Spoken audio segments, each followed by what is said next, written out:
দুইজন মহিলা, তারা হজ করতে গেছে, একজন আগে একজন পরে। হজ করতে গেছে একজন মহিলা, তার করা অবস্থায় প্রসব বেদনা উঠেছে। এই মুহূর্তে কোথায় ডেলিভারি হবে, লোকেরা ধরে আল্লাহর ঘরের মধ্যে নিয়ে গেছে। আল্লাহর ঘরের মধ্যে জন্ম হয়েছে। এই লোকটার ভাগ্য ভালো হওয়ার কথা না খারাপ হওয়ার কথা? কারণ জন্ম হয়েছে কার ঘরে? আল্লাহর ঘরে। আর এক মহিলা পূজা দেওয়ার জন্য গেছে, মূর্তির ঘরে মূর্তির ইবাদত করার জন্য গেছে। এই অবস্থায় প্রসাদ বেদনা উঠেছে। মন্দিরের মধ্যে, গির্জার মধ্যে, অর্থাৎ মূর্তির ঘরের মধ্যে তার জন্ম হয়েছে। জন্ম দেখে মনে হয় এই লোকটা ভালো না খারাপ? জন্ম দেখে ভালো বলা যাবে না, খারাপও বলা যাবে না। কারণ জন্মক্ষেত্রে মানুষ হয় না, কর্মক্ষেত্রে মানুষ হয়, ঠিক কিনা? এই জন্য আল্লাহ বলেছেন, আর রহমান আল্লামাল কুরআন খালাকাল ইনসানা আল্লামাহুল বায়ান। যারা প্রকৃত মানুষ হতে হবে, এরা কোরআন শিখবে, তারপরে মানুষ হবে। আল্লাহু আকবার। যেই লোকটা বাইতুল্লাহর মধ্যে জন্ম হয়েছে, জন্মের দিক থেকে মনে হয় সেই সৌভাগ্যবান। এই লোকটার সামনে যখন আল্লাহর কোরআনকে রিপ্রেজেন্ট করা হয়েছে, আল্লাহ কোরআন শুনে সবার আগে ওই ব্যক্তি কোরআন প্রত্যাখ্যান করেছে।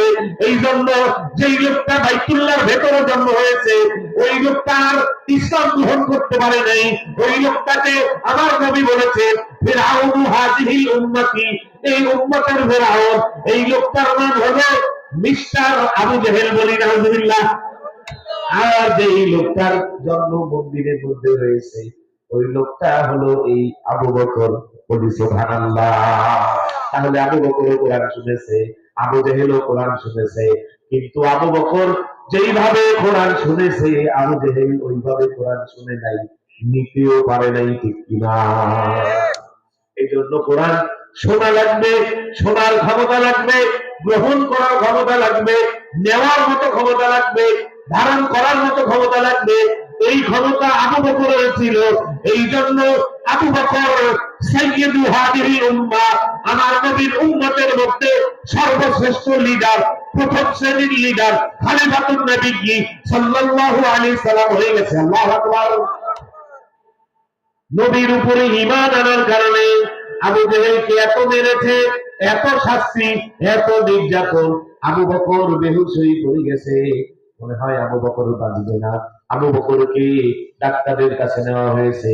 ডাক্তার এসেছে, চিকিৎসা করে কোনো আগা মাথা পায় না, বলে অবস্থা বেশি ভালো না, তাকে চিকিৎসা করাও, লড়া ধরা যেন কম করে, সোজা হয়ে রেস্টে থাকে, বিছানায় থাকে, যেন নিয়মিত খাবার দাবার খায়।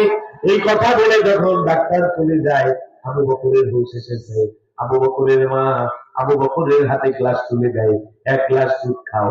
আবু বকর বলে, আগে বলো আমার কলিজার টুকরা, যার জন্য আমি মার খেয়েছি, ওই মুহাম্মদ সাল্লাল্লাহু আলাইহি সাল্লাম কেমন আছে? আল্লাহু আকবার। আমার নবী কেমন আছে? যতক্ষণ পর্যন্ত নবী নূরানী চেহারা না দেখবো, ততক্ষণ পর্যন্ত আমি আবু বকর খেতে পারবো না। আজব সही है, बयान करना नामुमकिन है, ना जीता हो ना मरता हो, ये अजीब हालत अपना है। হায় হায়, কি করা যায়? এবার একটানা আবু বকরের মা ধরেছে, আর এক বাহু আবু বকরের মেয়ে আসমা বিনতে আবু বকর ধরেছে। দুইজনে নিয়ে ছেঁচড়ে ছেঁচড়ে হাতে এত মেরেছে, এত নির্যাতন করেছে, এত শাস্তি দিয়েছে, এই পরিমাণ আঘাত কিলঘুষি দিয়েছে, পাথর দিয়ে শরীরটা থেতলে দিয়েছে। আবু বকর সোজা হয়ে দাঁড়াতে পারে না। ছেঁচড়ায় ছেঁচড়ায় নবীর দরবারে নিয়ে যায়। জাবালে আবি কুবাইস পার হয়ে যখন নবীর দরজার সামনে দিয়ে এসে যায়, আল্লাহ নবী দূর থেকে দেখে ওই যে আবু বকর আসতেছে, হাঁটতে পারে না। আবু বকর মায়ের কাঁধে এক হাত দিয়েছে, মেয়ের কাঁধে আর এক হাত দিয়েছে, ছেঁচড়ে ছেঁচড়ে দুইজনের উপরে ভর করে আসে। এই অবস্থা দেখে রাহমাতাল লিল আলামিন আর সহ্য করতে পারে নাই, সাথে সাথে দুটি হাত উঠিয়ে দিয়েছে, আল্লাহুম্মা আইয়িদিল ইসলামা بأحدهما رأيين إما بعمر بن هشام وإما بعمر بن الخطاب হে রব্বে কায়নাত আমার জন্য ইসলামের জন্য দ্বীনের জন্য আমার এই অজ্ঞাত ছিন্ন ছিন্ন সাহাবীগুলোকে বাঁচিয়ে রাখার জন্য আমার একটা ওমরের দরকার হয়েছে সুবহানাল্লাহ আমাকে একটা ওমর দান করো হয়তো আবু জাহেলকে দাও অথবা ওমরকে দাও এই দুইজনের একজনকে চাই এই দোয়া যখন রাহমাতুল লিল আলামিন করেছে আল্লাহ তাআলা কেমন যেন বলেন হে আমার বন্ধু হে আমার হাবিব হে মুহাম্মদ দোয়া তো করেছেন দুইজনের নাম বলেছেন কাকে হেদায়েত দেব এবার আমি আপনার অন্তরের দিকে তাকিয়েছি কার জন্য দোয়া করার সময় আপনার অন্তরে মায়া বেশি লাগে মহব্বত বেশি লাগে এবার আমি তুলনা করে দেখি আবু জাহেলের জন্য দোয়া করেছেন আবেগ খুঁজে পাই না ওমরের জন্য দোয়া করেছেন মহব্বতে কলিজাটা ভরা সুবহানাল্লাহ এই জন্য আমি ওমরকে হেদায়েত দিয়ে দিলাম হায় হায় ওই ওমর সামদেশে গেছে ব্যবসার কারণে মারামারি হয়েছে একজনকে ঘুষি দিয়েছে বেহুশ হয়ে পড়ে গেছে ওমরকে খুনি খুনি বলে ধাওয়া দিয়েছে ওমর দৌড়ে গিয়ে ওই গির্জার মধ্যে ঢুকেছে ঢোকার পরে লোকজন ওমরকে আর খুঁজে পায় নাই লোকজন যখন চলে যায় এবার গির্জার পাত্রে ডাক দেয় ওমর সামনে আসেন বলি সুবহানাল্লাহ আমি হাতে নেয় সিন্দুক খোলে কিতাব বের করে পৃষ্ঠাকে পৃষ্ঠা মিলায় লাইনে লাইনে মিলায় মিলিয়ে বলে আপনি তো ওমর হে ওমর এই যে দেখেন আমার কিতাবে কি আছে এবার ওমর দেখতে পায় ওই কিতাবে আমার রাসূলের নাম আছে আবু বকরের নাম আছে তার পার্শ্ব দিয়া ওমরের নাম লেখা দেখা যায় সুবহানাল্লাহ এবার ওমর বলে এটা দ্বারা কি বুঝাইতে চান বলে ওমর রে হে ওমর এই যে জেরুজালেমে আপনি আসছেন আজকে আপনি আসামি হয়ে আমাদের এখানে আসছেন অচিরেই আল্লাহ তাআলা এই জমিনের প্রেসিডেন্ট বানাইয়া আপনাকে আমিরুল মুমিনিন বানাইয়া আপনাকে সম্রাট বানাইয়া আপনাকে খলিফাতুল মুসলিমিন বানাইয়া এখানে আনবেন বলে সুবহানাল্লাহ ওমর বলে কি পাগলের গলায় বললাম আরে জীবন বাঁচানোর জন্য আসছি সেই কি কয় কি না কয় বলে ওমর রে আমার একটা আবেদন রাখবা বলে কি আবেদন বলে তুমি যখন এইখানে প্রেসিডেন্ট হয়ে আসবা সবকিছু ভেঙে ফেললেও আমার এই গির্জাটা তুমি ভেঙো না ওমর বলে আচ্ছা কথা দিলাম এই ওমরকে আল্লাহ কবুল করে নিলেন সুবহানাল্লাহ পাগলা ঘোড়া হাঁকিয়ে ওমর আছে দাঁড়ে আর কানের মধ্যে আল্লাহর নবী বসে রাহমাতুল লিল আলামিন হঠাৎ করে শুনতে পেলেন টকবগি পাগলা ঘোড়া হাঁকিয়ে উন্মুক্ত তরবারে বিশিষ্ট ওমর এখানে আসতেছে এই কথা জেনেই সাহাবীদের মধ্যে বিচলতা দেখা দিল সাহাবীরা বিচলিত হয়ে গেল হযরতে হামজা রাদিয়াল্লাহু তাআলা আনহু আল্লাহর নবীর দরবারে এসে হাজিরা দিলেন ইয়া রাসূলুল্লাহ ইয়া হাবিবাল্লাহ ওমর এখানে আসতেছে আমি কিন্তু ওমরের কল্লা উড়াইয়া দিতে চাই সুবহানাল্লাহ আমার নবী বললেন না না ওমরের সাথে যেন বেয়াদবি না হয়ে যায় ওমরের আগমন থেকে তোমরা যেমন শত্রুতার গন্ধ পাচ্ছ আমি ওমরের আগমনের সাথে সাথে আমি ঈমানের সুঘ্রাণ পাইতেছি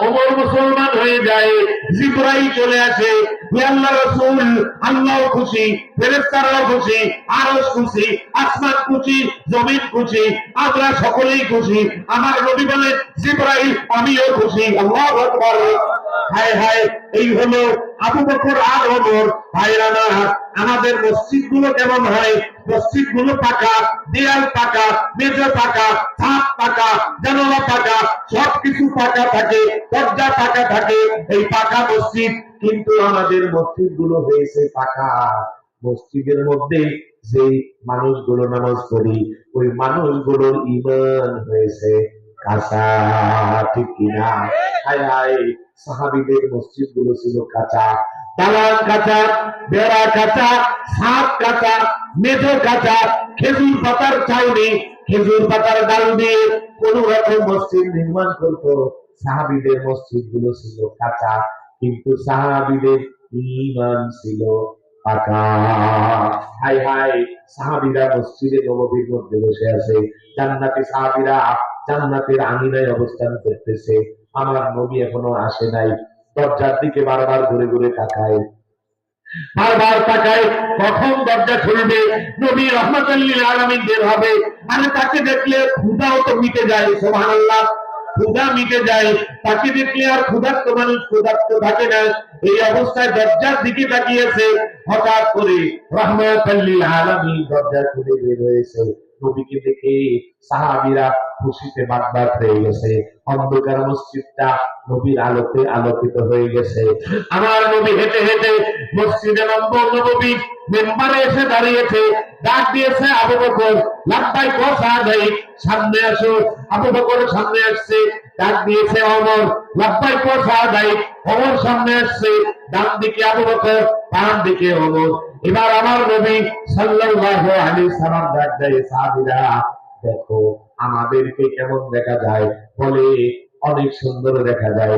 সাহাবীরা জানো কি, এই যে দেখো আমি দাঁড়ানো, আমার ডান দিকে ওমর, আমার বাম দিকে, ডান দিকে আবু বকর, বাম দিকে ওমর। আমরা হাসরের ময়দানে এমন ভাবেই উঠবো, বলি সুবহানাল্লাহ। ভাইরা আমার, আল্লাহ নবী সাল্লাল্লাহু আলাইহি সাল্লামের ইন্তেকালের পর আবু বকর 2 বছর 9 মাস বেঁচেছিলেন। যখন আবু বকর বুঝলেন তার বাঁচার সম্ভাবনা ক্ষীণ, আবু বকর এবার খবর দিলেন, হে আমার সাহাবীরা, হে আমার সাথী সঙ্গীরা, যাও যাও নবীর দরবারে গিয়ে আবেদন করো, আমার নবীর স্ত্রী উম্মুল মুমিনিন আয়েশার ঘরে আমার নবী ঘুমিয়ে আছে। ওই জায়গায় কবর দেওয়ার মতো আরো জায়গা আছে, আমাকে যদি অনুমতি দেওয়া হয় আমি ওই জায়গায় ঘুমাতে চাই। আয়েশা বলে, এটা তো আমার সৌভাগ্য, আমার ঘরে আমার নবী ঘুমিয়ে আছে, এই ঘরেই আমার বাবা ঘুমাবে, এত বড় সৌভাগ্য কার হয়? অনুমতি দিয়ে দিলাম। আবু বকরের ইন্তেকাল হয়ে গেল, নবীর ডান পাশে আবু বকর ঘুমালো। আল্লাহু আকবার। 10 বছর ওমর শাসন ব্যবস্থা চালালো। 10টি বছর পরে ওমর রাদিয়াল্লাহু তাআলা আনহু মসজিদের মধ্যে ফজরের নামাজ পড়ানোর জন্য দিয়েছে। আতাতাই ছুরিকাঘাত করে ঘাতক আল্লাহর নবীর সাহাবীকে আঘাতে আঘাতে জর্জরিত করে দিল। হযরত ওমর রাদিয়াল্লাহু তাআলা আনহু অসুস্থ হয়ে পড়ে রইল। ডাক্তার এসে চিকিৎসা করে বলল, অবস্থা বেশি ভালো না, মনে হয় বেশি দূর যাবে না, কোথায় কবর দেবে ঠিক করো। হযরত ওমর ডাক দিলেন, হে আমার সন্তান আব্দুর রহমান, আব্দুল্লাহ। আব্দুল্লাহ আসলো, লাব্বাইক হে বাবাজি। এবার বলল, হে আমার সন্তান, যাও আমার মা আয়েশার কাছে গিয়ে বলো, আয়েশার ঘরে একটা কবর আমার নবী, একটা কবর আবু বকরের, আরো একটা কবর দেওয়ার মতো জায়গা আছে। সুবহানাল্লাহ। ওই জায়গায় যদি অনুমতি হয় তাহলে আমি ঘুমোতে চাই। রাহমাতুল লিল আলামিনের পাশে সারা জীবন ছিলাম, আল্লাহর নবীর কদমের নিচে আমার যেন ঘুম হয়। আমার মা যদি অনুমতি দেয় তাহলে ওই জায়গায় আমাকে কবর দিও, আর মা যদি অনুমতি না দেয়, নবীর জান্নাতে হাতে নির্মিত একটা গোরস্থান আছে, মাকবারাতুল গারকাত, আমাদের ভাষায় আমরা বলি জান্নাতুল বাকি। এই বাকিউল গারকাত, মাকবারাতুল গারকাত বা বাকিউল গারকাত, এই গোরস্থান যাকে আমরা জান্নাতুল বাকি বলি, এই গোরস্থানের মধ্যে আমাকে কবর দিও। হে আব্দুল্লাহ, খবরদার খবরদার, আমার মায়ের সাথে যেন বেয়াদবি না হয়ে যায়। হযরতে আব্দুল্লাহ গেল আয়েশার কাছে। আয়েশা শুনে চোখের পানি ছেড়ে দিল, বলল, আব্দুল্লাহ রে, আমার আশা ছিল এই জায়গায় আমার বাবা, আমার স্বামী ঘুমিয়ে আছে, আমি তাদের পাশে ঘুমাবো, কিন্তু আব্দুল্লাহ আজকে এমন একজনের পক্ষ থেকে আবেদন আসলো, আমি আয়েশা তার আবেদন ফিরাইয়া দিতে সাহস করি না। অনুমতি হয়ে গেল। হযরত ওমরের কাছে ওমরের সন্তান এসে বলল, বাবাজি অনুমতি হয়ে গেছে। ওমর বলল, না না, এখনো অনুমতি চূড়ান্ত হয় নাই। বলে, তাহলে অনুমতি কখন চূড়ান্ত হবে? বলে, আমাকে জানাজা পড়াইবা, জানাজা পড়াইয়া শেষ করবা, এরপরে গিয়ে অনুমতি চাইবা, কারণ এখনো আমি জীবিত আছি, আমি এখনো রাষ্ট্রের সরকার, আমি এখনো প্রেসিডেন্ট, আমি এখনো আমিরুল মুমিনিন, হইতে হতে পারে আমার ভয়ে আয়েশা অনুমতি দিয়ে দিয়েছে, কিন্তু যখন মৃত্যু হয়ে যাবে তখন আমি আর প্রেসিডেন্ট নাই, বাদশা নাই, আমিরুল মুমিনিন নাই, খলিফাতুল মুসলিমিন নাই। ওই সময় মায়ের কাছে আবার জিজ্ঞেস করবা, তখন যদি মা উত্তর দিয়ে দেয়, অনুমতি দিয়ে দেয়, তাহলেই আমাকে খবর দিবা, নোটিশ দিবা না। এবার হযরতে ওমরের মৃত্যু হয়ে যায়, ইন্তেকাল হয়ে যায়, কাফনের কাজ হয়ে যায়, জানাজা হয়ে যায়। আবার মায়ের কাছে অনুমতি চায়, আম্মা জান অনুমতি দিয়ে দেন। এবার গিয়ে ওই যে তিনজন একসাথে দাঁড়িয়েছিলেন, মাঝখানে নবী, একদিকে আবু বকর, একদিকে ওমর, এই ফর্মুলায় তাদের তিনজনের কবর হয়ে যায়। ওয়াসাবিকুনাল আউয়ালুনা মিনাল মুহাজিরিন ওয়াল আনসার, এই হলো নবীর মুহাজির আর আনসারের মধ্যে শ্রেষ্ঠ দুইজন সাহাবী, যারা হলেন একজন আবু বকর আর একজন হলো হযরতে ওমর। ভাইরা আমার, নবীর সাহাবীদের কথা বলতে গেলে, হায় হায়, সাহাবীদের কথা বলতে গেলে কেমনে শেষ করবেন? রাতের পর রাত পার হয়ে যাবে, দিনের পর দিন শেষ হয়ে যাবে, মাস কেটে যাবে, বছর ফুরিয়ে যাবে, এরপরে নবীর সাহাবীদের কথা বলা শেষ হবে না। আল্লাহু আকবার। এই জন্য আল্লাহর নবী বলেছেন, আল্লাহ আল্লাহ ফি আসহাবি, আমার সাহাবীদের ব্যাপারে তোমরা আল্লাহকে ভয় করো, আল্লাহকে ভয় করো। খবরদার খবরদার, আমার সাহাবীদেরকে তোমরা গালি দেবে না। ইমামুল আযম আবু হানিফা রাহমাতুল্লাহ আলাইহি, আবু হানিফা বুদিবানে বাসাতা আসিরাজে উম্মাতানে মুস্তাফা, আমাদের ইমাম নোমান ইবনে সাবিত রাহমাতুল্লাহ আলাইহি, নোমান ইবনে সাবিতের সময় ইমামে আযম আবু হানিফা রাহমাতুল্লাহ আলাইহির সময় একজন শিয়া দুইটা গাধা পালতো, একটা গাধার নাম রেখেছে আবু বকর আর একটা গাধার নাম রেখেছে ওমর। বলি নাউজুবিল্লাহ। সকালে ঘুম থেকে উঠে খাবার দেওয়ার আগে আবু বকর নাম ধরে যেটাকে ডাক দিয়েছে, এই আবু বকর এদিকে আয়। তো গাধা তার কাছে আসতো, আসার পরে সে খাবার দিত, ওই খাবার খেয়ে দিত, এরপর আবার ডাক দিত, এই ওমর এদিকে আয়।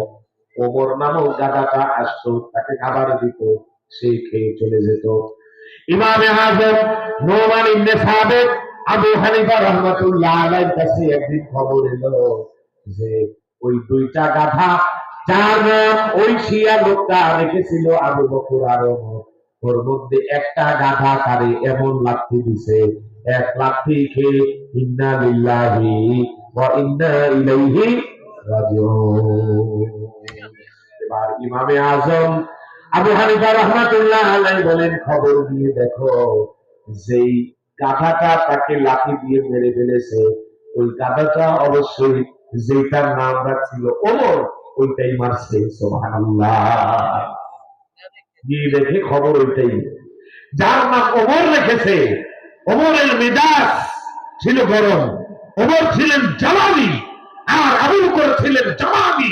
আবু বকর ছিলেন ঠান্ডা, সাহাবীদের সাথে বিদ্বেষ রাখার কারণে ওমর নামক ওই পশুটা, যার নাম ওমর রেখেছে, নামের প্রতিক্রিয়া, নামের ক্রিয়া তার মধ্যে কাজ করার কারণে তার ব্যক্তিত্বে লেগেছে, জোড়া পায়ে এমন আঘাত করেছে, সাথে সাথে আল্লাহ দুশমন দুনিয়া থেকে বিদায় হয়ে গেছে। আল্লাহর নবী রাহমাতাল লিল আলামিন এই জন্য বলেছেন,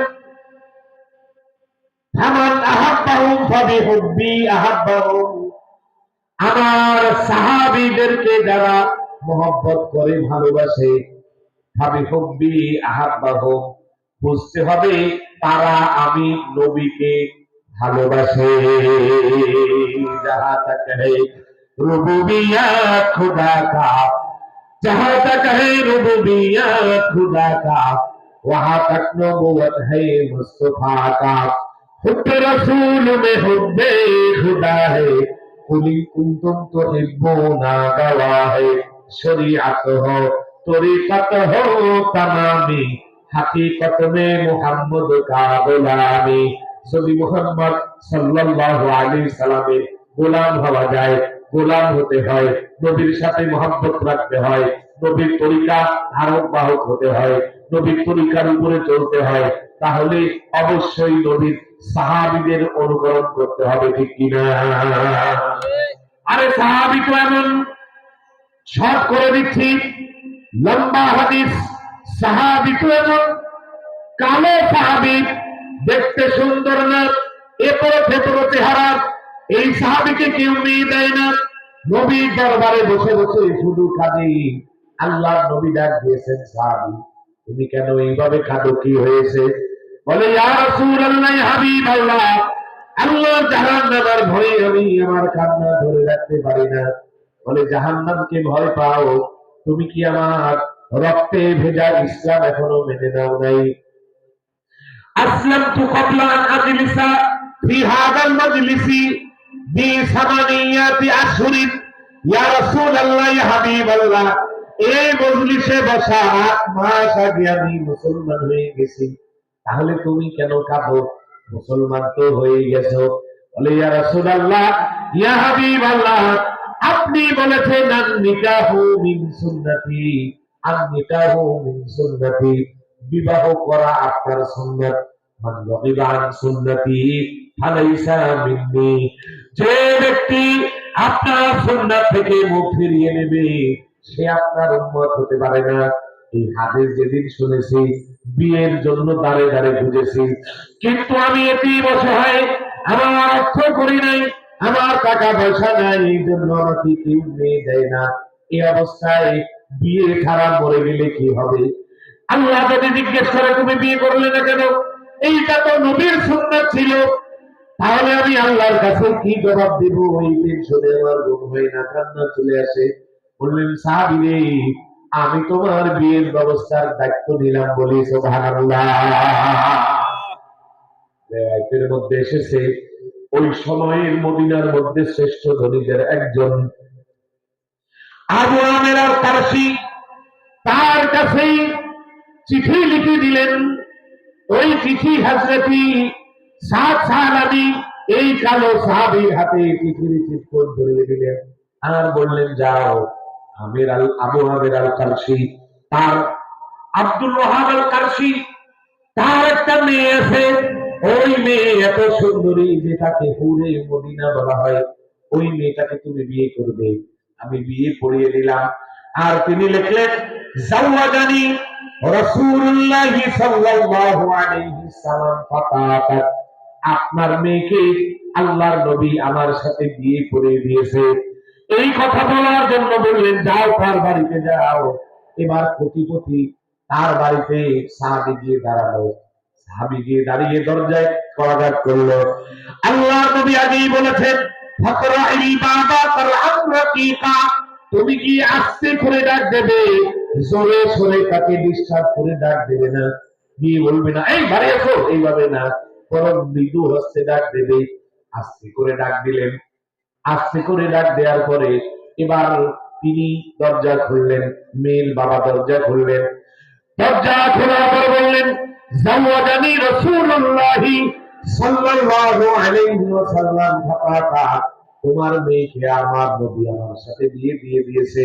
এই কথা শুনে বাবা একবার চিঠির দিকে তাকায়, আর একবার কালো সাহাবীর দিকে তাকায়, আর একবার মেয়ের দিকে তাকায়।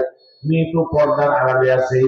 এই তিনটার মধ্যে পার্থক্য খুঁজে পেয়ে মিলাতে না পেরে ফারাদ্দাহু রাদ্দান কাবিহা, হাদিসের মধ্যে এসেছে তাকে এবার অপমান করে বের করে দিল, বলি নাউজুবিল্লাহ। অ্যাডাল্ট বিবাহের উপযুক্ত মেয়েরা সাধারণত বয়স হলে তারা নতুন কোন মেহমান দেখলে দেয়ালের সাথে কান লাগিয়ে শোনে কি হচ্ছে। এই মেয়েটাও শুনেছে, শুনে সে বুঝতে পেরেছে যখন হযরতে সাদ সাহাবী বের হয়ে গেছে, ডাক দিয়েছেন ইয়া আবাতা, ইয়া আবাতা, আন্নাজাত, আন্নাজাত, হে বাবা খবরদার, খবরদার, এত বড় স্পর্ধা তোমাকে কে দিয়েছে? আমার নবী রাহমাতাল লিল আলামিন আমার বিয়ের জন্য পাত্র পাঠালো। ওই পাত্রকে তুমি কিভাবে ফেরত দিয়ে দাও? আল্লাহ দরবারে আখিরাতের দিনে মুসিবতের ময়দানে যদি তুমি মুক্তি পেতে চাও, তাহলে আল্লাহ নবী প্রেরণ করা ওই বরকে ধরে আনো, আমি ওই বরকেই বিবাহ করব। সম্পূর্ণী গাতুখালি করে সম্পূর্ণী দিনে লাজেম সুন্নতে পয়গম্বরি, সুন্নতে পয়গম্বরি না পেছে কোন বরহামাকারে ইমামে পেছে কোন বাহর রঙ্গ দফে নফসানে হাওয়া, সুন্নতে পয়গম্বরি বেহতর দাওয়া। আবুল এবার এই সাহাবীর জবান খুলেছে, ঠান্ডা পার হয়ে গেছে, এবার মেজাজ ফিরে এসেছে, হুঁশ এসেছে, দৌড়ে গিয়েছে ওই সাহাবীর পিছনে পিছনে গিয়ে দেখে সাহাবী আল্লাহর নবীর দরবারে দাঁড়িয়েছে, গিয়ে বলতেছে, ইয়া রাসূলুল্লাহ, ইয়া হাবিবাল্লাহ, আমি রাজি আছি, আমি বিয়ে পড়াবো, এই বিয়ে আমি দিয়ে দেবো, আমি রাজি আছি। আল্লাহ নবী বললেন, সাহাবী বিয়ের জন্য দেড় মোহর লাগবে, তোমার কাছে কি কোনো দেড় মোহর আছে? বলে, না ইয়া রাসূলুল্লাহ, আমার কাছে কিছুই নাই। যাও আব্দুর রহমান ইবনে আউফের কাছে যাও। তার কাছে গেলেন, তিনি 200 দিরহাম দান করলেন। লম্বা হাদিস আমি ছোট করে দিচ্ছি। 200 দিরহাম আসলো। যাও ওসমানের কাছে যাও, ওসমান 200 দিরহাম দিল। যাও আলীর কাছে যাও, আলী 200 দিরহাম দিল। 600 দিরহাম হয়েছে। এবার বিয়ে শাদী হবে। 600 দিরহাম নিয়ে ইলা সুকিল কারিলা সুকিল মাদিনাতুল কাবির বলল, যাও মদিনার বড় মার্কেটে গিয়ে তুমি মার্কেটিং করে নিয়ে আসো। 600 দিরহাম অর্থ বর্তমানে 6 কোটি টাকা। বলি সুবহানাল্লাহ। যাও মদিনার বড় বাজারে গিয়ে মার্কেট করে আসো। মার্কেটের জন্য সাহাবী গেছে, এমনিতেই দেখে অলিগলিতে আওয়াজ হচ্ছে, আন্নাফির আন্নাফির আন্নাফির। আমার ভাইরা, মক্কার মদিনার অলিগলিতে প্রত্যেকটি 5 বার আওয়াজ হতো, হাইয়া আলাস সালাহ, নামাজের জন্য আসো। আর বছরে 7 থেকে 10 বার আওয়াজ আসতো, আন্নাফির আই হাইয়া আলাল জিহাদ, জিহাদের জন্য আসো। তাবুকের ময়দানে দামামা বাজবে, জিহাদ শুরু হয়ে যাবে। এই আওয়াজ যখন এসেছে, ইতিমধ্যে সে সব কিছু কেনাকাটা করবে, স্বর্ণের হার, স্বর্ণের মালা, স্বর্ণের মুকুট ইত্যাদি ইত্যাদি, বিয়ের বাজার সম্পন্ন করে যখন বিল পে করবে, এমন সময় এই আওয়াজ গেছে। এবার নিজেকে জিজ্ঞেস করে, ও সাহাবী, তুমি তো নবীর সাহাবী, আগামীকালকে তোমার বিয়ে হবে, আমার নবীর মাথায় যুদ্ধের মুকুট উঠবে, তোমার মাথায় বরের মুকুট উঠবে, তুমি নববধূর কাছে যাবে। ওই জিহাদের ময়দানে গিয়ে যদি আমার রাহমাতাল লিল আলামিনের কোনো ক্ষতি হয়ে যায়, হাসরের ময়দানে আল্লাহকে বুঝ দেওয়া যাবে না। দোকানদারকে বললেন, দোকানদার, আমাকে দেখিয়ে দাও অস্ত্রের মার্কেটটা কোথায়। সুবহানাল্লাহ। অস্ত্রের মার্কেটটা কোথায়? বলে, ওই যে। আমি কিছু কিনবো না, তোমার মাল তুমি রেখে দাও। অস্ত্রের মার্কেটে গিয়ে যেই টাকা দিয়ে গলার হার কিনবেন, ওই টাকা দিয়ে একটা ঘোড়া খরিদ করলেন। যেই টাকা দিয়ে মাথার পাঁচ কিনলেন, ওই টাকা দিয়ে একটা তরবারি কিনলেন। যেই টাকা দিয়ে হাতের বালা খরিদ করলেন, ওই টাকা দিয়ে যুদ্ধের পোশাক খরিদ করলেন। এইভাবে যুদ্ধের পোশাক পরে মুখটা একটা কালো অনুভব দিয়ে বেঁধে, যাতে চিনতে না পারে, চিনলে তো যুদ্ধে যেতে দেবে না, যাতে চিনতে না পারে। এই জন্য এইভাবে কিছু না বলে জিহাদে চলে গেছে। একে একে অনেকজন কুফারের সাথে যুদ্ধ করতে করতে এক পর্যায়ে আঘাত করে সাহাবী ঘোড়ার পিঠ থেকে পড়ে যায়। এত জোরে আঘাত করেছে, লোহার বেড়ে ভেঙে হাতটা বের হয়ে গেছে। হাতটা এত কালো ছিল, কালো হওয়ার কারণে ওই হাত দেখে সবাই চিনে ফেলেছে, এ তো আর কেউ না, এ তো সাহাবী। আল্লাহ নবীর কাছে খবর গেছে, রাহমাতাল লিল আলামিন সাহাবীর কাছে দৌড়ে এসেছে, মুখটা খুলে গেছে। আরে সাহাবী, এখনই মনে হয় জীবনটা চলে যাবে। আল্লাহ নবী ধরে কোলের উপরে মাথাটা উঠেছে, মাথাটা কোলের মধ্যে রেখে মাথায় হাত বুলিয়ে দিচ্ছে, আর আল্লাহ নবী কান্না করতেছে, হায় হায় রাহমাতাল লিল আলামিন, জান্নাতি চোখের পানি ফোঁটাগুলো হযরত সাদ সাহাবের মুখে পড়ে, মুখের রক্তগুলো ধুয়ে যাচ্ছে। আল্লাহু আকবার। কাঁদতে কাঁদতে এমন সময় হঠাৎ আমার নবী কান্না অবস্থায় হুট করে আকাশের দিকে তাকালেন। আকাশের দিকে তাকিয়ে এতক্ষণ পর্যন্ত যেই রাহমাতুল লিল আলামিন কাঁদছিলেন, হেসে দিলেন, জান্নাতের হাসি হাসলেন। আবার জান্নাতের হাসি হেসে হযরত সাদ সাহাবীর দিকে নাক তাকিয়ে এইভাবে আল্লাহর নবী মুখটা অন্যদিকে ফিরিয়ে নিলেন। অন্যদিকে যখন মুখ ফিরিয়ে নিয়েছে, ইতিমধ্যে সাদ সাহাবীর রূহ কবজ হয়ে গেল। সাহাবীরা জিজ্ঞেস করে, ইয়া রাসূলুল্লাহ, ইয়া হাবিবাল্লাহ, এত বড় কুরবানি, এত বড় আত্মদান, এত বড় স্যাক্রিফাইস করলো এই সাদ সাহাবীর ইন্তেকালের সময়, আপনি কেন তার চোখের দিকে তাকিয়ে থাকলেন না, মুখখানা গড়িয়ে নিলেন? কি হয়েছিল আমরা তো বুঝলাম না। আপনি প্রথমে কাঁদলেন, এরপরে আকাশের দিকে তাকালেন, এরপরে জান্নাতের হাসি হাসলেন, এরপরে আপনার মুখ মোবারক ফিরিয়ে নিলেন, কি হয়েছিল আমরা জানতে চাই। আল্লাহর নবী রাহমাতাল লিল আলামিন বলে যে আমার সাত আলামিন ইসলামের জন্য যে কোরবানি, এই কোরবানির কথা মনে করে আমি আমার চোখের পানি ধরে রাখতে পারি নাই। হঠাৎ করে আমাকে জানানো হলো সাত আলামিন এই কোরবানির কারণে আসমানের দরজাগুলো খুলে গেছে। সুবহানাল্লাহ।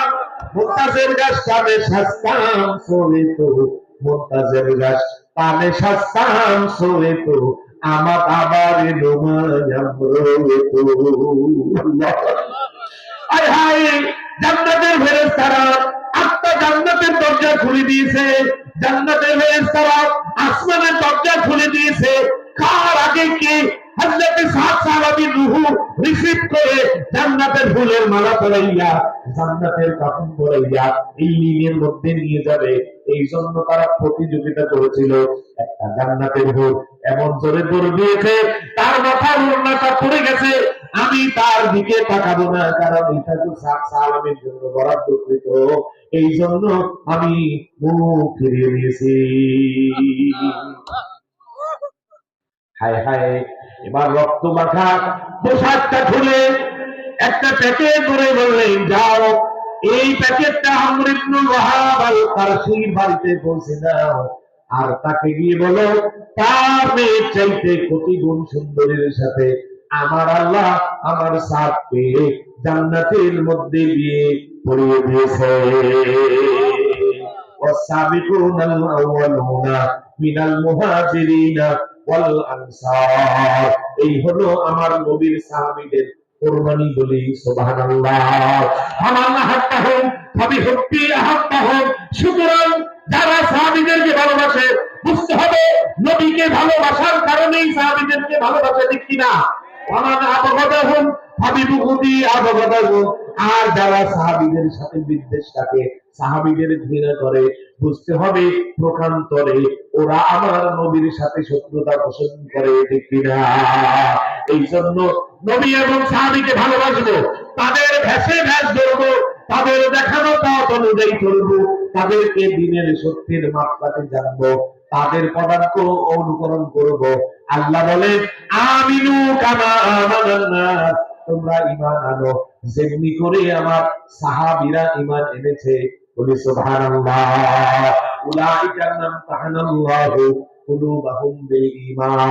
আল্লাহ তাআলা ঈমানের জন্য যাদেরকে চয়ন করেছেন, যাদেরকে ঈমানের জন্য সিলেকশন করেছেন, হাব্বাবা ইলাইহিমুল ঈমান, ঈমানের সাথে যাদের মহব্বত, আল্লাহু আকবার, ওয়া কাররাহা ইলাইহিমুল কুফরা ওয়াল ফুসুকা ওয়াল ইসয়ান, কুফরের সাথে, ফুসুকের সাথে, নাফরমানির সাথে সাহাবীদের অটোমেটিক দূরত্ব তৈরি হয়েছে। আল্লাহু আকবার। অপছন্দ করতেন, কারণ কি? তারা সকলে ছিল আর রাশিদুনা, তারা সকলে ছিল হেদায়েত প্রাপ্ত। বলি সুবহানাল্লাহ। এই জন্য সকল সাহাবী তারা হেদায়েত প্রাপ্ত মাহদি। আল্লাহু আকবার। সকল সাহাবী কি মাগফুর? বলেন সকল সাহাবী কি মাগফুর? কোন সাহাবীর কোন অপরাধ নাই। সমস্ত সাহাবীরা মাকবুল, নবীরা মাসুম, সাহাবীরা মাকবুল। আল্লাহ তাআলা আমাদেরকে সাহাবীদের পদাঙ্ক অনুকরণ করার তৌফিক দান করুন বলে আমিন।